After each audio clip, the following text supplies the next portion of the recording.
The Greatest Fails of 2017 by Games for Gamers Perspective. Many of the opinions out there about 2017's success in the field of video games are very negative. Some people are right about their reasons, while some other journalists, if we could call them that, just started bullshitting in order to piss off gamers. Yep, there are game journalists out there who hate gamers. My last video proved that there were plenty of games to enjoy in 2017, so it hasn't been such a terrible year for the gaming industry, nor for the single-player games section. However, I do agree with people who say this year has offered us some terrible, disappointing games.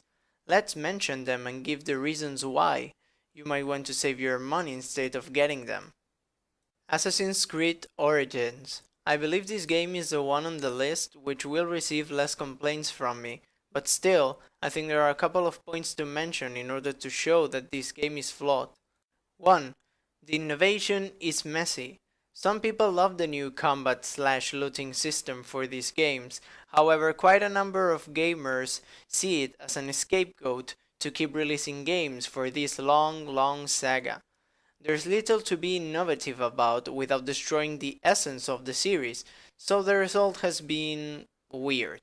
In my personal opinion, I think the whole looting/RPG-ish system does not really work with the game. You might want to check it out before buying it. It is still buggy and clunky. After so many years of releasing these games, Ubisoft is not working on polishing them, so this one is still buggy and feels slow and clunky when moving/fighting. Mass Effect Andromeda. A clear example of what happens when you let anti-gamer pseudo-intellectuals create your games. The focus on pushing political agendas related to diversity has brought the worst game of the saga and an awful game in general. Boring characters who are nothing but tokens, gameplay that brings no sense of achievement or growth, and a visual display that looks like a circus of the absurd. If BioWare really want to make games again, they really need to change their minds, but I don't think they will do so. So yeah, rest in peace, Mass Effect. Final Fantasy XV's DLCs. I had lots of bad points to make about the original game. Plenty of fans hoped for the DLCs to make amends with the slaughtering the game suffered.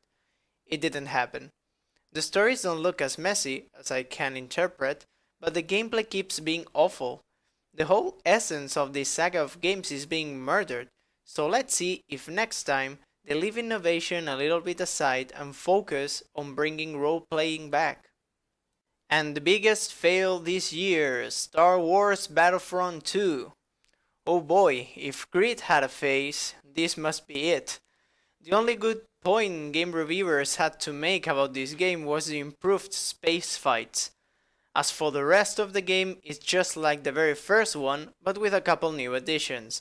A mediocre campaign mode, which conquered almost no hearts, and a loot box system that broke the multiplayer and transformed it into a pay-to-win video game.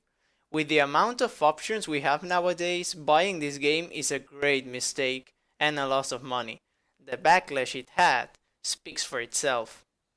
As a final thought, I would like to say that the two biggest problems we are facing in the gaming industry are related to business models and innovation. Greed is making devs and publishers to become more and more unfriendly to the consumer. They know we will buy their games regardless, so it's about time we say enough. Also, while I think innovation is fine when doing it properly, I think that it has to be well done or not done at all. I'd rather stay with the good old stuff than having something new for the sake of having something new. Just because it's modern, fancy looking or different doesn't mean your game is going to be amazing at the time of playing it. That's it for this video. Happy 2018, everyone.